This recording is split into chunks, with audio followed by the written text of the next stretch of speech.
Руслан, ты смотрел на YouTube выступление немца Кнута Винтовского, который говорил, что без этого карантина мы давно бы победили бы пандемию. Просто нужно было, да, вот пожилых, ослабленных там на 4 недели всего изолировать, а остальным вот надо было переболеть. Слушай, если бы до кобы там во рту бы выросли грибы, вот делать мне нечего еще какого-то кнута смотреть. Сейчас вообще вот на каждом диване, Алсуда, по вирусологу. У меня от этих вот уже теорий, там заговоры какие-то, чипирования, уже голова пухнет, честно говоря. Руслан, а что ты хочешь? Вот я в какой-то степени понимаю этих ковидоскептиков, потому что, ну, не стоят у нас передвижные морги на улице. Ну, слава богу, что не не стоят. укладывают у Слава нас там богу. умерших. Скажите спасибо, что не стоят. Руслан, а нам же такую картинку показывали из Италии, из США. Люди ждали этого у нас здесь, а этого нету. Солнце на улице. Слушай, ну если кроме шуток, да, то, возможно, из-за этого люди многие считают, что все это несерьезно, все это происходит в параллельной реальности, да, хотя на самом деле это не так. И вот сейчас уже настало время подвести какие-то промежуточные итоги. И давай сегодня поговорим с людьми, которые реально занимаются коронавирусом в Башкирии, и более того, они за него отвечают. Давай.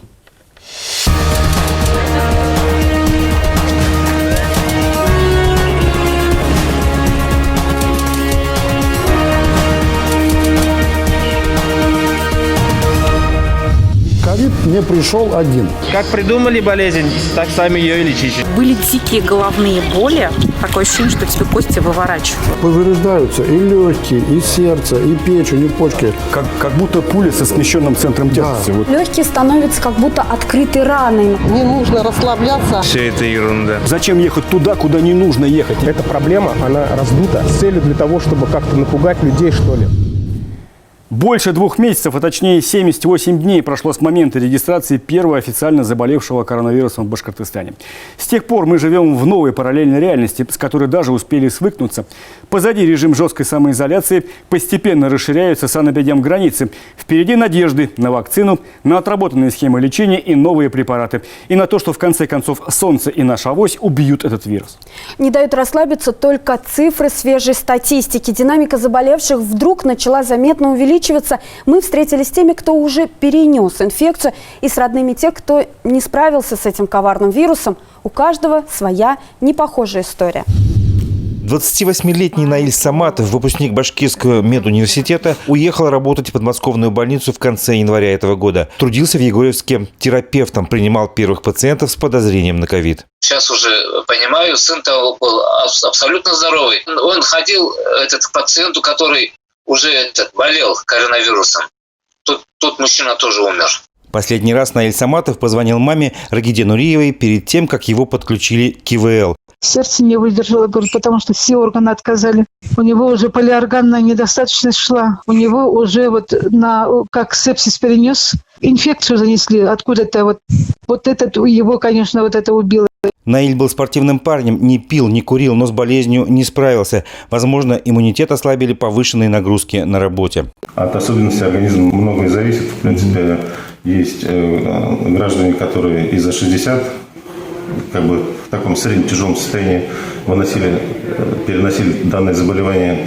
А есть и молодые люди, у которых ослабленный иммунитет, и гораздо тяжелее протекало заболевание. И для таких людей, естественно, опаснее заболевание. А вот уфимка Диана Зарипова перенесла коронавирус и осталась в живых. Девушка находилась в Москве, сидела на изоляции, а если выходила на улицу, то пользовалась средствами защиты.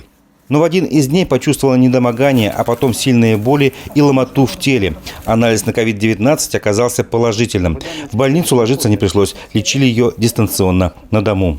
Первое ощущение, которое я испытала, это как раз-таки непонятное, потому что не похоже на обычный грипп или на простуду. Кажется, что очень сильно действительно есть какие-то симптомы, несмотря на то, что у меня не было кашля совсем. У меня очень сильно болела голова, и она никак не проходила, не была похожа на типичную головную боль. Уфимка Гузали Гребенщикова ковидом, скорее всего, заразилась от мужа. Ни с каким гриппом не сравнится. Это такое ощущение, что тебе кости выворачивают. Пропадало обоняние, были дикие головные боли. Всего по данным Минздрава на 9 июня коронавирусом в Башкирии заразились 4113 человек. В стационарах лечится 1089 пациентов. Первые эмоции, даже легкая паника из-за коронавируса в Башкортостане улеглись. Минздрав подготовил необходимый так называемый коечный фонд. Врачи, работающие с ковид-больными, набрали необходимый опыт и получили положенные доплаты за свой труд. Жители обязали носить в общественных местах маски и перчатки. Еще не время собирать камни, но подвести небольшие промежуточные итоги уже можно. Какие главные выводы для себя сделали врачи и чиновники за минувшие непростые 3 месяца? Насколько помог период самоизоляции сдержать коронавирус? Достаточно ли мы готовы к возможной второй его волне? И что там, честно говоря, с графой причины смерти, вакциной и тестами на антитела? Эти и, конечно, много других вопросов мы вместе с Алсу Сликаевой задаем сегодня нашим гостям в студии, честно говоря. Итак, Анна Казак, главный врач Центра гигиены и эпидемиологии республики. Надежда Колесникова, врач Республиканской инфекционной больницы, которая непосредственно работала с ковид-больными. И Валентин Павлов, ректор Башкирского государственного медицинского университета, доктор медицинских наук, профессор. Здравствуйте, уважаемые гости. Во всем мире и в России, и в Башкирии скопился уже немалый опыт лечения ковид-больных. Вот давайте обсудим. Все-таки есть какое-то типичное течение болезни или постоянно она преподносит какие-то сюрпризы? Валентин. Один человек, и таких 80% заболевших переносит вообще без симптомов, не обращается к врачу. Мы случайно находим, сейчас тестируя наших сотрудников, мы случайно находим людей, которые перенесли бессимптомно. Абсолютно бессимптомно. Мы находим их специфические иммуноглобулины. На сегодняшний день по разному контингенту больных где-то 3-4%. То есть на сегодняшний день 3-4% населения республики уже встретились с этой инфекцией. Бывает так, что поступают пациенты, вроде бы, средней тяжести состояния поступает пациент. И вроде бы все идет неплохо, но на какой-то этапе начинается ухудшение самочувствия, ухудшение состояния, начинается одышка возникает, сатурация падает, то есть насыщение крови кислородом, который постоянно меряется у них.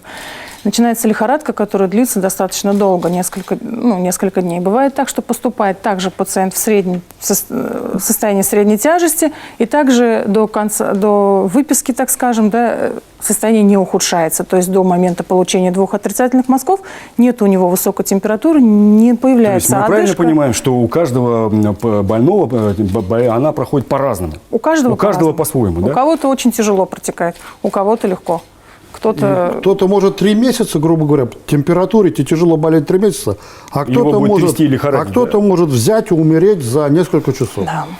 Я очень часто слышал и читал выражение, что легкие превращаются в труху. Нет. Они наполнены. Я читала, что легкие становятся как будто открытой раной, на которую сажаются бактерии, и из-за вот этого вот бактериальной вторичной инфекции в итоге развивается вот эта пневмония. Клетка эритроцит. Клетка, которая переносит кислород, это эритроцит, клетка, которая содержит много железа. Вирус, попадая в клетку, выбивает железо, железо окисляется и начинает заполнять легочную ткань, интерстициальную легочную ткань. Поэтому характерная картина на КТ. Матовое стекло. Вот сейчас везде говорят, матовое стекло – это вот железо, которое уже не переносит кислород, а железо, которое осталось в интерстициальной легочной ткани. И оно начинает служить причиной тромбообразования. Оно окисляется, яблоко, оставленное на воздухе, покрывается. То же самое происходит в легких. И начинается процесс тромбообразования в легких. Насколько борьбе с коронавирусом помогла та система эпидемиологическая, которая у нас существует, в принципе? Я неоднократно говорю, что наша система биологической безопасности, она лучшая в мире. Нигде, ни в одной стране, ни в США, ни в Европе на государственном уровне нет такой структуры, как Федеральная служба Роспотребнадзора, вы знаете, как раз в структуру которой входит в каждом субъекте федерации имеется управление Роспотребнадзора по субъекту, Центр гигиены и эпидемиологии, федеральные учреждения, и во многих субъектах есть научные институты подведомственные Роспотребнадзору. Вот сейчас, прежде всего, США и другие западные страны обвиняют Китай, это, конечно, уже геополитика, но, тем не менее, обвиняют Китай в том, что они намеренно скрывали какую-то информацию. И из-за этого получилась пандемия, и коронавирус разошелся по всему миру и нанес, давайте не будем, честно говоря, гигантский ущерб, в том числе и России тоже. Насколько это соответствует? Я совершенно аполитичный человек, но все, что касается взаимодействия медиков и эпидемиологов, здесь, безусловно, была совершенно открытая работа. И наши коллеги, группа как медиков, так и представителей Роспотребнадзора, и гигиенистов, эпидемиологов, они выезжали в Китай, и они работали в Китае. И первые исследования на тест-системе, произведенной «Вектор», были проведены в Китае. Насколько они виноваты в таком распространении? Неужели нельзя было это все в Китае и перекрыть? Невозможно. Мир же стал глобальным. С одной стороны, мы должны понимать, что строгие меры государственного регулирования, Роспотребнадзор, с другой стороны, это гражданское общество, это самодисциплина, это понимание эпидемических процессов, да, понимание политики государственной может остановить. А Китай ни в чем не виноват. Это виновата глобализация. Виновата в том, что летают самолеты, что ходят поезда, что огромная миграция рабочей силы, с одной стороны. Но и миграция научной мысли, которая позволяет быстро справиться с новыми вызовами 21 века. А вы считаете, мы быстро справляемся? Мы быстро справляемся. От испанки ровно 100 лет была подобная эпидемия, когда пришел грипп обыкновенный, 4 штамма, которые мы назвали тогда испанкой. И шла мировая война первая. Это тоже перемещение огромных потоков людей. И тогда умерло 35 миллионов. Спасибо, мы вернемся к разговору через несколько минут. Многие люди ждали появления в республике теста на антитела в надежде доказать прежде всего самому себе, что коронавирусной инфекцией они переболели еще в декабре-январе. А что получается на деле? Мы встретились и поговорили об этом с главным врачом Уфимской станции переливания крови, куда ежедневно приезжают люди, перенесшие ковид, чтобы поделиться своими антителами. Посмотрим сюжет. На момент съемки в Башкирии антиковидную плазму сдали 50 человек, официально переболевших коронавирусом. Почти стольким же людям ее уже влили. И даже остались небольшие запасы. Один донор может спасти одного человека полностью, и еще одна доза останется вместе с другим донором. Они могут еще одного человека спасти. Делиться плазмой, перенесший ковид, может каждые 2 недели, без ущерба для здоровья. Но не каждый носитель антител может стать донором. Правила безопасного сбора крови никто не отменял. Антиковидная плазма проходит дополнительную очистку от вирусов и микроорганизмов. Вот на таком уникальном аппарате. Без него использовать плазму сразу не получилось бы. По технологии она должна выдержать карантин в морозилке 4 месяца. Под действием ультрафиолетового облучения и химического реагента происходит реакция, которая, воздействуя на микробы и вирусы, способствует их разрушению. Республиканская станция переливания крови стала одной из первых в российских регионах после Москвы, кто начал заготавливать антиковидную плазму. Сегодня этим занимаются всего 10 областей. Антитела вычисляют с помощью 3 тестов. Китайская экспресс-система показывает, болеет человек или уже переболел. А вот немецкая и наша новосибирская помогают еще и посчитать количество антител в плазме. Мы провели испытания одни и те же сыворотки, одних и тех же доноров-реконвалесцентов на 2 разных видов. На немецком Евроиммуне и на российском Вектор Бест. И получили абсолютно идентичные показатели. Тесты на антитела точно докажут, перенес ли человек ковид или нет. В этой лаборатории проверили кровь врачей РКБ, которые болели пневмонией, но их первоначальные анализы отрицали коронавирусную инфекцию. В итоге 32 из 33 имеют антитела к ковиду. А вот то, что многие переболели ковидом якобы еще в декабре-январе, мини-исследование станции переливания крови опровергает. Мои сотрудники также ко мне обращались, думали, что переболели. Притом некоторые лежали в больницах, некоторые в поликлиниках лечились с пневмониями, с бронхитами. Очень тяжело болели, начиная с октября-ноября. Были переболевшие в феврале, в марте. На самом деле мы провели исследование, как у нас тесты появились. Из 60 человек ни у кого титров нету. То есть они не болели. Эффект лечения плазмой с антителами ковид-больных полностью еще не изучен нигде в мире. На это потребуется несколько лет. Но то, что у башкирских врачей этот инструмент в дополнение к остальным лекарствам есть, уже большой бонус к работе. Мы правильно понимаем, что COVID-19 – это один из коронавирусов, да? До него там был птичий грипп, атипичная пневмония, свиной грипп и так далее. Это все одного порядка, да, вещи? И мы остались с этой эпидемией навсегда.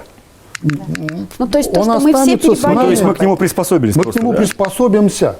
Мы к нему уже приспособились. Мы научились жить, работать. Мир изменился. У нас идет изучение эпидпроцесса. Изучение эпидпроцесса в течение 1 и даже 2 и 3 лет невозможно. То есть это меняется популяционный иммунитет, это изучается наукой, там, как воздействие вакцинации происходит, мутации как вот, всякие. да, то есть и так далее. То есть не только мы привыкаем к вирусу, вирус тоже привыкает жить в нас, потому что Ну, то мы есть с он вами никуда не видим, денется, мы даже на на это протяжении, обречены, да? даже на протяжении с декабря по сегодняшний день мы видим, насколько вирус поменялся. То есть штамм, который был в Китае, он так видоизменился, что теперь совершенно не штамм, а сам вирус, да? Что он совершенно другой уже сегодня среди нас. А как он изменился? В чем деталь? В чем Ну, изменился? это наука.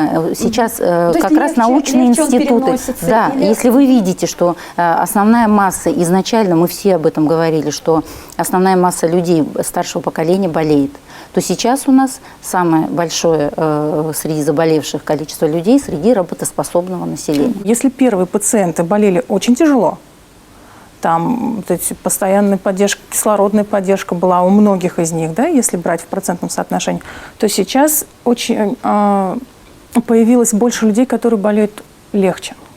Ну и, соответственно, есть люди, которые вообще не знают о том, что они болели. Они до нас не дошли. Бессимптомные, которые просто 47%. никуда не обращались, да? 47%. Валентин, у вас оборудован ковид-госпиталь на базе клиники БГМУ, то есть тоже накоплен большой опыт.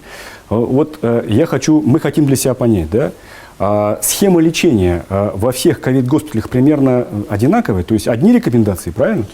Мы лечим по стандартам мировым и по стандартам лучшим мировым практикам. И это регулярно, о чем наши коллеги говорят, обновляемая база, регулярно меняются схемы лечения, вирус меняется, контингент больных меняется, об этом мы говорили. Мы раньше говорили, будут болеть только пожилые люди. Как началось в Китае, там 60 лет и больше. Или, допустим, был стереотип, что дети вообще не болеют. Или стереотип, да, все поменялось. Поменялось? Вот за эти 3 месяца все поменялось. Начали и дети болеть, и мужчины начали умирать 40-летние Молодые мужики, да? с избыточным весом. И вот доктор, к сожалению, погиб, да, в Москве наш. Все поменялось, но менялись и схемы нашего лечения, и нам удается и абсолютно безнадежных, казалось бы, больных выходить. Скажите, вы на базе больницы БГМУ проводите сейчас исследование нового лекарства. Новых лекарств. Новых даже Новых лекарств, лекарств, да? да. Я знаю, что это, как бы большая честь проводить исследования. Расскажите немножко, что можно из этого рассказать, что за лекарства, какие уже, может быть, первые результаты, если вообще возможно об этом говорить. Вирус сложно убить. Вирус сложно убить. Вот клетка макрофаг, киллер, которая убивает вирусы, бактерии, с вирусом сложно справиться, он внедряется и разрушает. Внедряется в клетку, которая должна его победить, и наоборот, ее изнутри взрывает. Поэтому разрабатываются антитела, которые блокируют вирус. Либо блокируют не сам вирус, не убивает вирус, но блокируют те патологические реакции, которые вызываются вирусом. Чем опасен этот вирус и почему такая разнообразная клиническая картина? Повреждаются и легкие, и сердце, и печень, и почки. Как будто пуля со смещенным центром тяжести. Да. Вот. Правильное, очень хорошее сравнение. Летит и ударит. Траектория непонятная, как она там в организме ходит. Может пострадать любой орган. Сердце, мама вот нашего доктора говорила, сердце, печень, почки, полиорганная недостаточность. И существуют специальные группы препаратов, которые, не действуя на вирус, действуют на те патологические цепи, причинно-следственные, которые вирусом вызываются. И у нас разрабатывается целый ряд препаратов, и они проходят на тестирование на наших больных. Это для наших людей уникальная возможность лучшее лечение мировое получить уже сегодня. Слушай, конечно, вот наших людей вот ничем не переделать, да, и вот снятие там ограничений, послаблений, они восприняли как вот то, что все можно. Вот что раньше было нельзя. И вот поперлись в эти торговые центры, и там тусуются там сотнями, не соблюдая ни масок, ни перчаток, ничего. Ну, Руслан, ты пойми, люди тоже устали, Да люди я всё хотят понимаю, впечатлений, а шопинг это, хоть какое-то развлечение. Ну вот какая крайняя необходимость померить лишнюю кофточку, я не могу понять. Ну а хоть почему ты убей. считаешь, что это не что в этом нет необходимости. Слушай, я вот смотрю на статистику, да, и число заболевших последние дни растет, и это меня расстраивает. Вот ты считаешь, что раз они без масок и без перчаток, значит, вот все начало. Слушай, самая главная мера профилактики – это не маска, не перчатки, это самоограничение. Поэтому зачем ехать туда, куда не нужно ехать? Тебе ну вот зачем? давай еще с эпидемиологами по этому поводу поговорим. Жизнь пролетает словно миг. Здоровым быть сегодня в моде. Для тех, кто эти истины постиг, мы строим новый город на природе. Жилой комплекс «Цветы Башкирии». Город на природе. В эфире БСТ, программа «Честно говоря». И сегодня мы обсуждаем промежуточные итоги борьбы с пандемией коронавируса в Башкирии. Ежесуточное количество заболевших коронавирусом пока не снижается. Жителям предписаны санитарные правила: носить маски, перчатки, соблюдать дистанцию. Насколько соблюдаются эти требования и почему некоторые люди до сих пор скептически относятся к пандемии? Нарушители масочно-перчаточного режима стали настоящей головной болью для торговых центров. Ведь из-за некоторых нерадивых клиентов точку могут временно закрыть. Согласно указу главы региона Радия Хабирова, появляться без средств индивидуальной защиты здесь просто запрещено. Уже на входе в торговый центр наблюдаем нарушителей, которые просто сбегают при виде камеры. Почему маски не носите? Вот маски. Девушка, а вы? И, судя по всему, им все равно, получит ли штраф торговая точка из-за их халатности или ее вовсе прикроют. Для чего он маску ношу? Потому что заставляет внизу носить. А почему перчаток нету? А я не хочу, потому что в них неудобно. Как придумали болезнь, так сами ее и лечите. Общественники во главе с депутатом Госсобрания Башкирии Гульнур Кульсариной проходят дозором по торговым центрам в Уфе.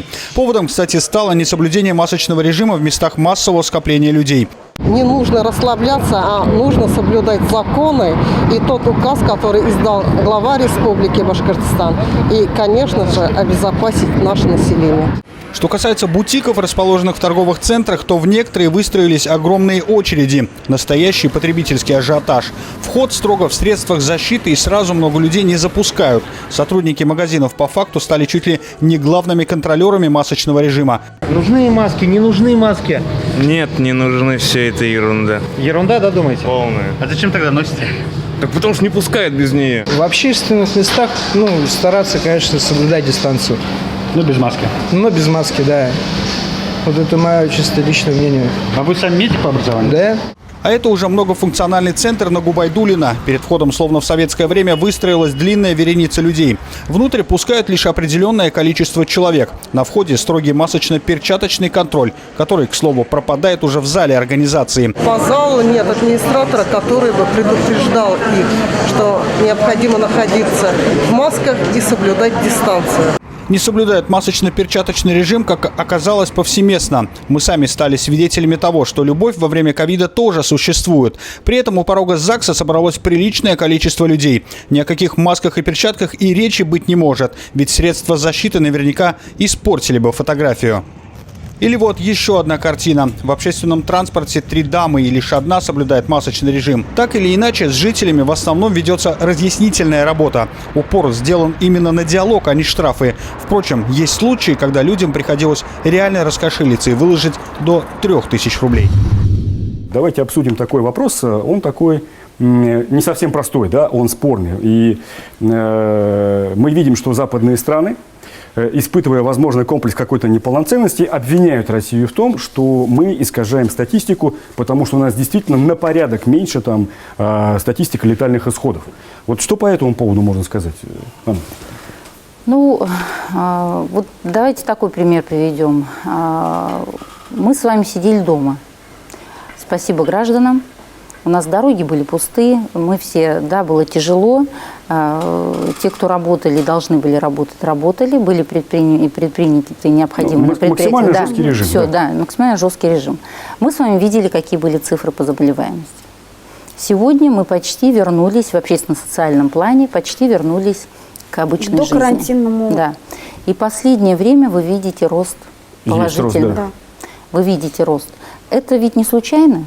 То есть статистика, она отражает натуральную картину. И также мы видим по регионам. Нельзя говорить о том, что если у такого пациента по анализу ПЦР выявлен ковид, что это летальный случай от ковида. То То есть здесь не столько статистический какой-то момент, сколько принятие решения. Вы знаете, это настолько важный момент, и столько желающих появилось в последнее время манипулировать вот этими вот терминами, данными, цифрами, что это уже политический вопрос на самом деле. Знаете, как где-то на телеэкранах один из научных людей сказал, вот идет человек по улице, сломал ногу, пошел, обратился в больнице всем делается исследование на ковид.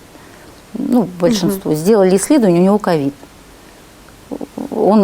Там летальный исход от тромбоза и так далее, как осложнение его перелома, да? Но это же не значит, что он умер от ковида. Ну, вы знаете, не подлежит сомнению все-таки факт низкой летальности, особенно по сравнению с Западом, но это факт, это медицинский факт, реально.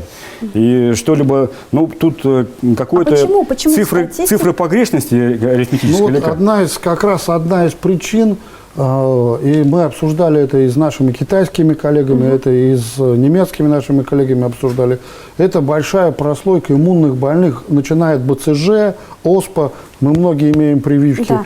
И прививки наши от гриппа. Все-таки играет свою роль. Играет свою роль. У нас более напряженный иммунитет в популяции. Многие не то что опасаются, скорее всего, так оно и будет, что даже при приеме на какие-то определенные категории работ будут требовать обязательную справку о ковиде.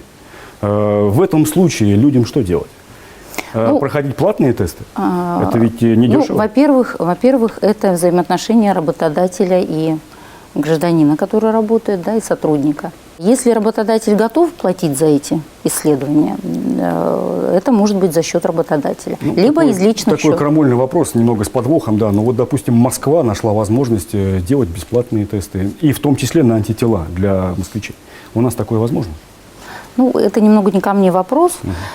Но у нас на сегодняшний день на антитела широкий спектр организаций, как частных. Ресурсы не позволяют такого? Безусловно, позволяет, потому что почти, вот у нас 10 филиалов, в 8 из них есть ИФА, оборудование для проведения ИФА. В любой клинике, как частной, так и государственной, везде есть. Это абсолютно на сегодняшний день рутинный метод исследования. Поэтому дефицита не будет. Каких проблем никаких нет. Вопрос зачем? Нет. Вопрос для чего?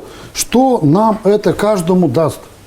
Мы говорим сейчас про антитела? Да. Нет, про все. Про все. Про все. Про тестирование. А зачем вообще делают тестирование? Для чего? Вот, допустим, я хочу пройти тест на антитела. Мне интересно самому, переболел ли я. Вам интересно, была у вас встреча с вирусом? Да. Или не было? Да. Два варианта. Либо вы встретились с вирусом за это время, логично, либо не встретились. Если вы встретились, у вас могли антитела образоваться, а могли антитела не образоваться. Что сейчас человеку это о чем говорит? Поэтому то есть вы к чему ведете? Что, в принципе, любой результат теста на антитела человеку не даст никакой информации? Гражданину никакой. Нет, только медикам для того, чтобы изучить популяционный иммунитет, это раз, для научных целей, и затем планирование каких-то только методик. Для принятия управленческих решений. Да. Для нас, как для людей, важно что? Важна клиническая картина. Клиническая картина и компьютерная томограмма легких.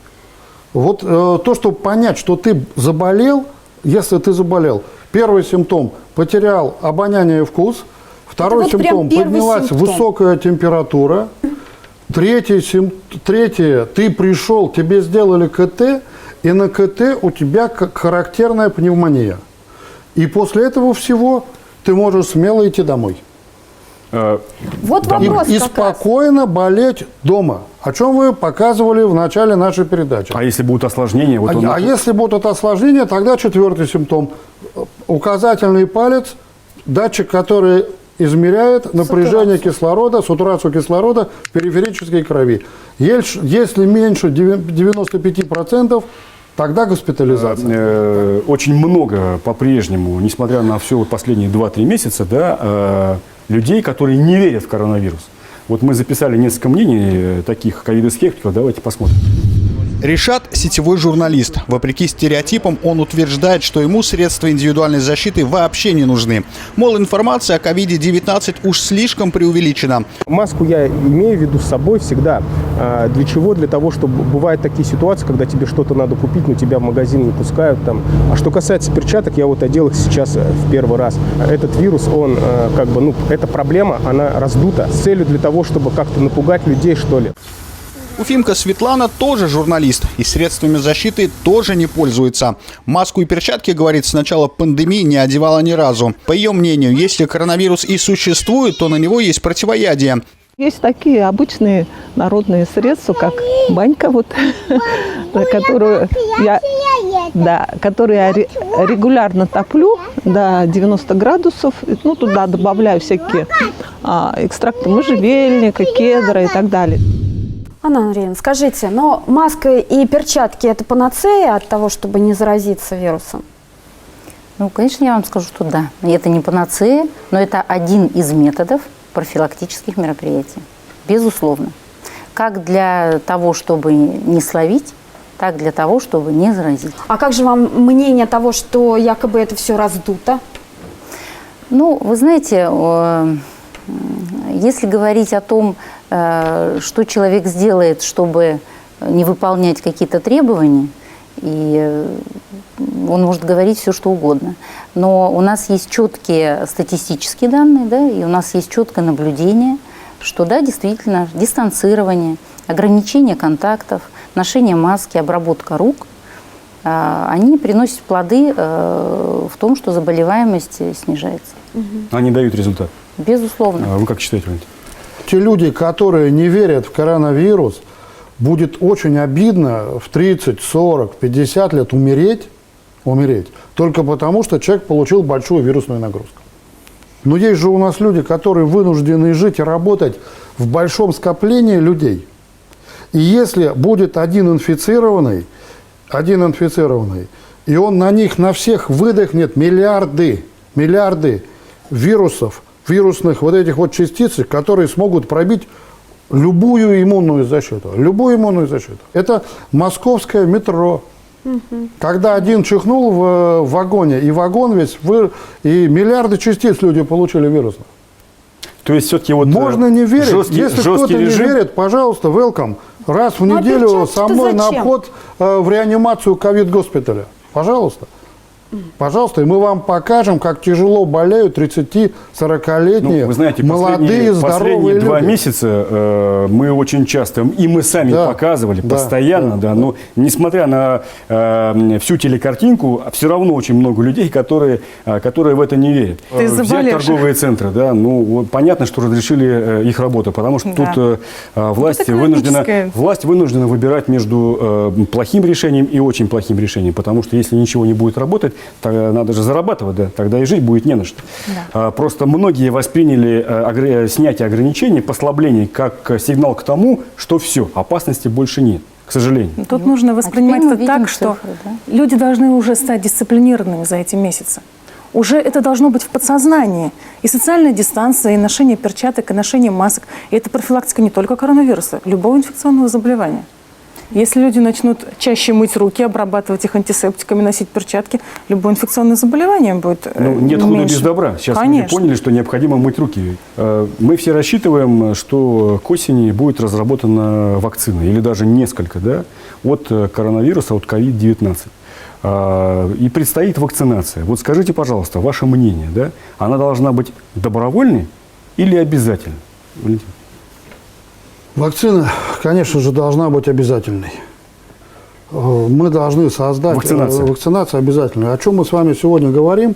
На сегодняшний день у нас реальный уровень людей, которые имеют антитела, это 3-4%. Значит, нам нужна вакцина. Мы эту эпидемию с вами, первую волну мы пережили.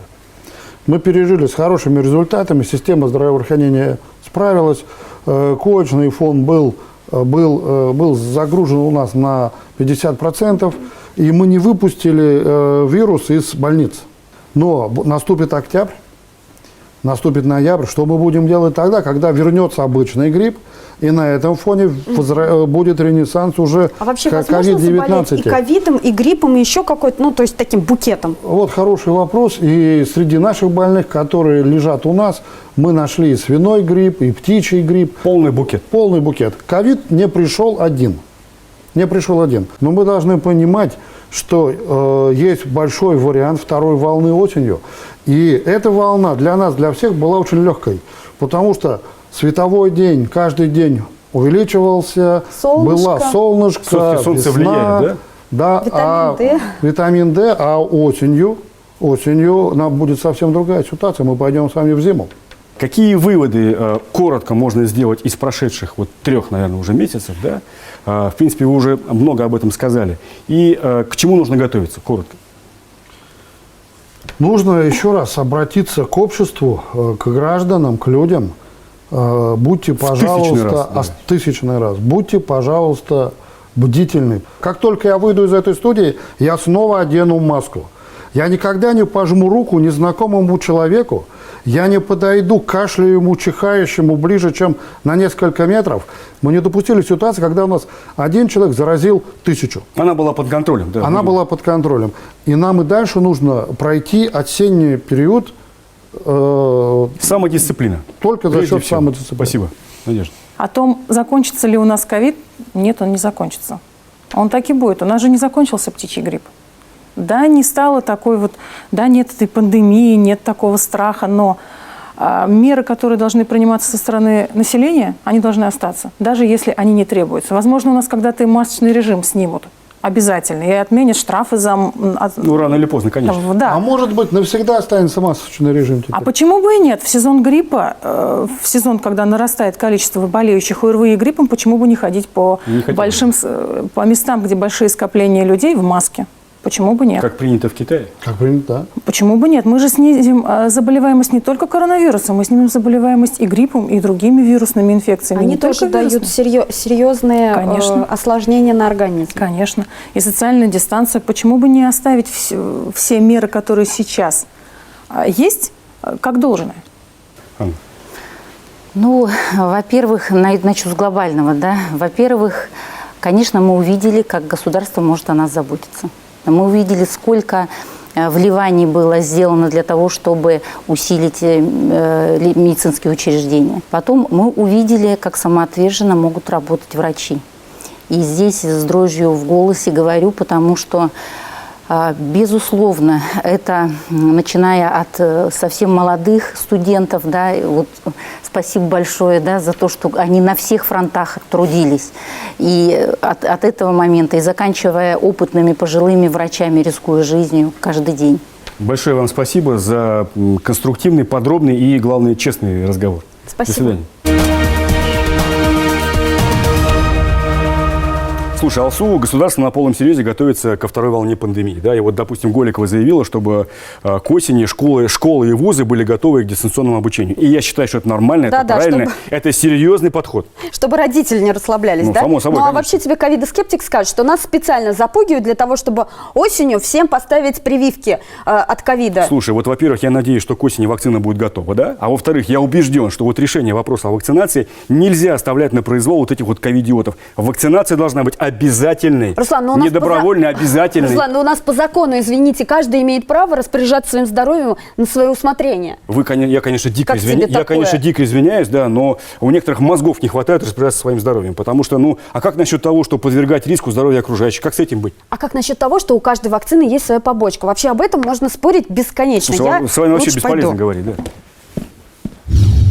На войне, как на войне. Коронавирусная атака была внезапной и коварной. Спустя месяцы после вероломного нападения мы заняли круговую оборону, подтянули резервы, построили госпиталь в чистом поле и даже устали бояться свистящих вокруг ковидных пуль. И в зоне обстрела не одеваем каски, в смысле маски. Мы за ценой не постояли, ковид будет разбит. Победа будет за нами, потому как все для фронта, все для победы. И все-таки береженого Бог бережет. На вакцины надейтесь, а сами не плашайте. До свидания. Берегите себя и своих близких. Смотрите, честно говоря, на канале БСТ и во всех соцсетях страны.